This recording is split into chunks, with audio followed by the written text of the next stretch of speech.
Previously on Mustang Prince Orro Reports. Anyway, that's all for now. Be sure to join me for... Joshua, I'm sorry to interrupt, but we need to talk. About what, Soxujah? It's about the progress of your health. You see, I've been talking to the robo-doctor. And so far, while you are becoming more physically healthy, your heart isn't doing too well due to the COVID welder's doom spell getting worse. Why am I not surprised? Also, several people all over the Reviewiverse and at Musical Theater Village are praying and hoping for the best for you. Well, at least there's some good news. Also, I heard that Master Stephen came by to visit you a couple weekends ago. That's right, Soxujah, and believe me, it was really amazing spending time with him after almost 5 years. Well, that's cool and all. Anyway, I've been going through a list of movies that you should definitely share your thoughts on this summer.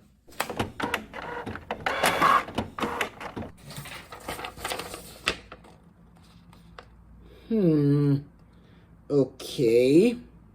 And if you don't mind, I would like to collaborate with you for your next episode.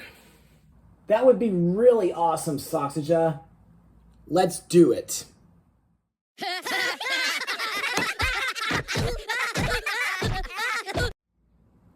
Hey everybody, I'm Joshua Orro, the Mustang Prince, and welcome to Mustang Prince Orro Reports.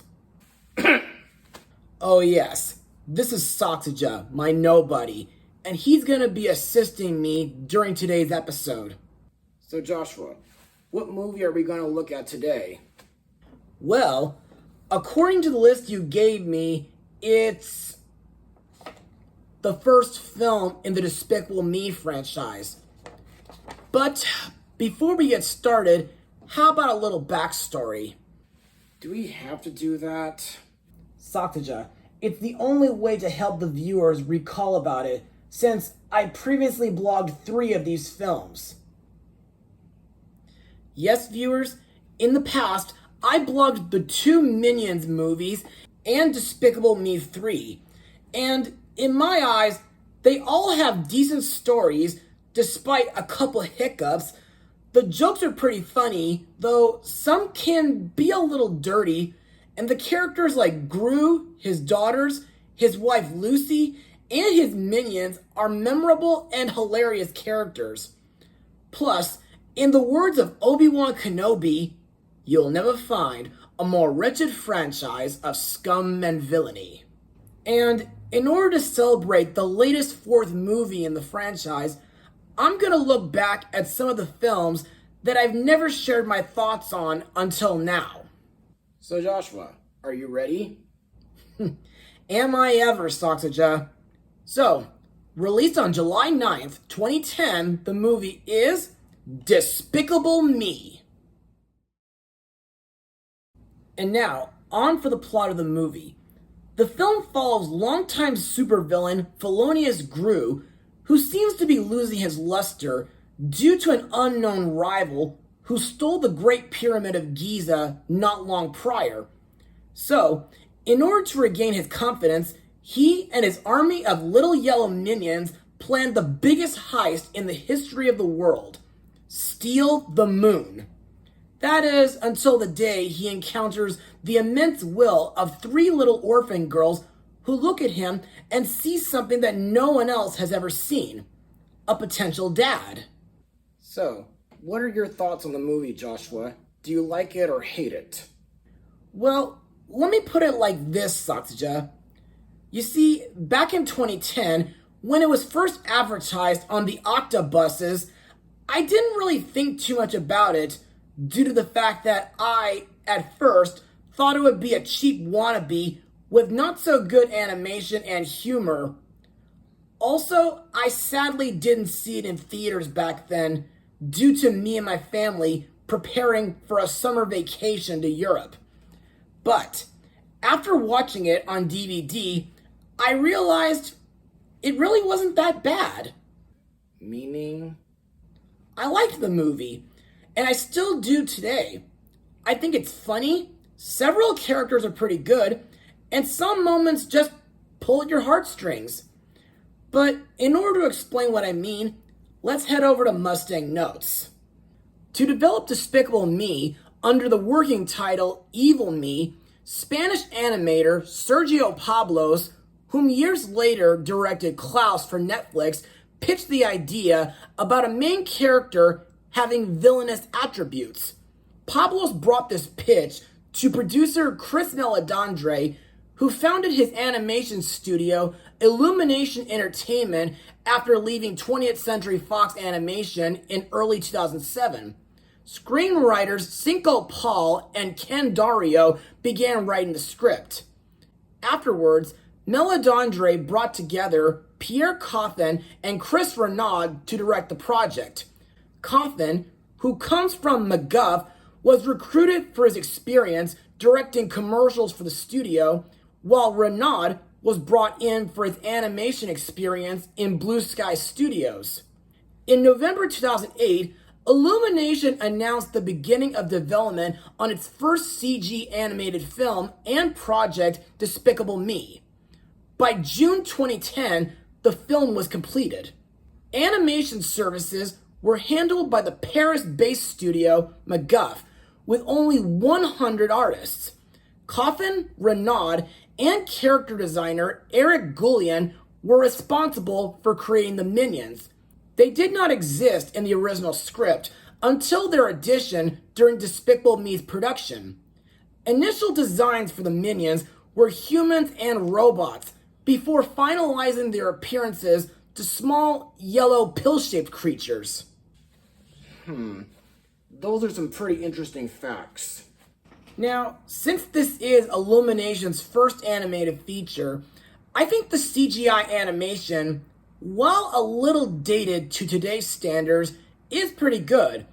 And I like how the animators designed certain things, like Gru's laboratory underneath his house, and I think his car and airship are pretty cool.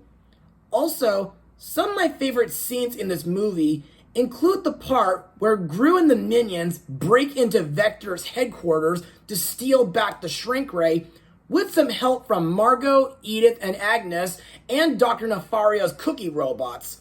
The part where Gru and the girls have fun at Super Silly Funland, and the ending climax where Gru has to rescue the girls from Vector. Plus, I also like the finale scene, which plays the Bee Gees' You Should Be Dancing song, which I think is one of the most classical disco songs from the 1970s. Plus, I think some of the comedy throughout this movie can range from hilarious and zany, while a few other jokes can be a bit bland at times. Anything else?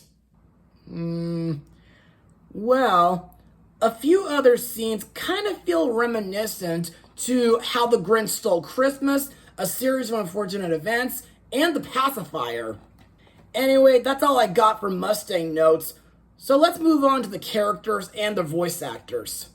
Our main character, Felonious Gru, is voiced by comedian Steve Carell, whom I remember from The Office, Saturday Night Live, Bruce Almighty, The 40-Year-Old Virgin, Date Night, Blue Skies, Horton Hears a Who, the 2008 Get Smart movie, DreamWorks Over the Hedge, and the recent If movie. While Gru can be a bit rude and despicable at times, I find him to be the kind of villain that you definitely want to root for. And I like that he's always wanted to go to the moon ever since he was a kid. Plus, as the film progresses, Gru gains a change of heart and he becomes a great father to his 3 new children. And I just love the part where Gru reads a bedtime story called One Big Unicorn, which was surprisingly written by himself. And what are your thoughts on the Minions? Funny that you mentioned that, Soxujah. To me, ever since their debut in 2010, Gru's Minions have got to be the funniest characters in the whole film. In fact, the funniest characters in animation history. To me, they can be a bit childish, silly, and not very bright. Plus, their Minionese language feels kind of reminiscent to Spanish, Indonesian, and French.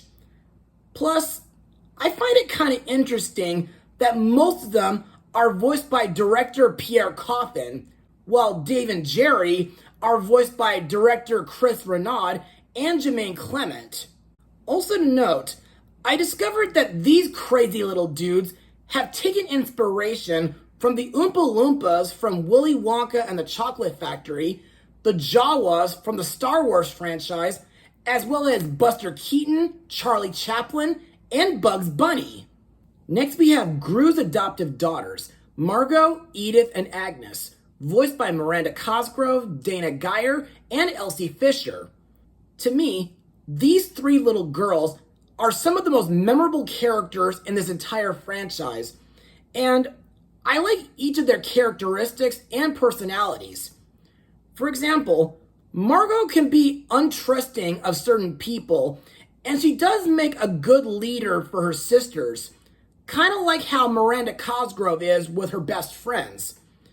Edith is the mischievous tomboy with a macabre sense of humor, and Agnes is the sweet, adorable unicorn lover. During this movie, they sell cookies in hopes to have a better future, and they rehearse for a dance recital of Swan Lake. Next up is Gru's good friend and assistant, Dr. Nefario, voiced by Russell Brand, whom was in films like Penelope, Illumination's Hop, 2012's Rock of Ages, DreamWorks' Trolls, and last year's Under the Boardwalk. To me, Dr. Nefario is another great character. Well, mostly. Mainly due to him building and designing most of Gru's machines. Plus, although Nefario has doubts about Gru's plans due to his lack of funds and his newfound love for his adoptive daughters, he still considers him as one of the greatest in the supervillain world. Also to note, due to his old age, Dr. Nefario has terrible hearing, mistaking Gru's orders for dart gun and cookie robots as fart gun and boogie robots respectively. Also, I must mention that my favorite scene involving Dr. Nefario is when he warns Gru that the larger the mass of an object, the quicker the effects of the shrink ray wear off. Which meant that the moon, being so huge, was the quickest to grow back to size, compared to Kevin the Minion and Gru's airship, whom were shrunk earlier. Finally, we come to Gru's nemesis, Vector, voiced by Jason Segel, whom I remember as Gary from the 2011 Muppets movie. Now, from my perspective, Vector may be highly intelligent and successful, and his headquarters is pretty cool, but at the same time, I kind of consider him as the weakest Despicable Me villain in the whole franchise, mainly due to him wearing an orange workout suit, and he invents weird weapons like a piranha gun and a squid launcher. Other voice actors include Kristen Wiig as Miss Hattie, the orphanage owner, Will Arnett as Mr. Perkins, the president of the Bank of Evil and Vector's father, and Julie Andrews as Gru's mom, Marlena. And now on to my final words. Overall, Despicable Me is everything but despicable. The animation is good for Illumination's first animated feature, but still a bit dated to today's standards. Several characters like Gru, the Minions, and Dr. Nefario are memorable. Vector was plain silly for a main villain, and Margot, Edith, and Agnes are cute, fun, and relatable. Plus, most of the comedy was funny and almost reminiscent to the Looney Tunes due to how zany it is. So, what's going to be your rating for this movie, Joshua? Well, I'm going to give it a 70% out of 100. Yes, it's a good movie, but not as good as other animated films like Toy Story 3, How to Train Your Dragon, or Tangled. but it comes pretty close though. Anyway, what's next on the list? Well, it turns out we're gonna look at the superior sequel. And it seems like my work here is done for now. You're leaving? I gotta get going. I have something to investigate. Anyway, can you handle the other films while I'm gone, Joshua? Well, I guess so. See you later then. Man, it sure was great having Soxujah collaborate with me. Anyway, be sure to join me for my next blog. To be continued.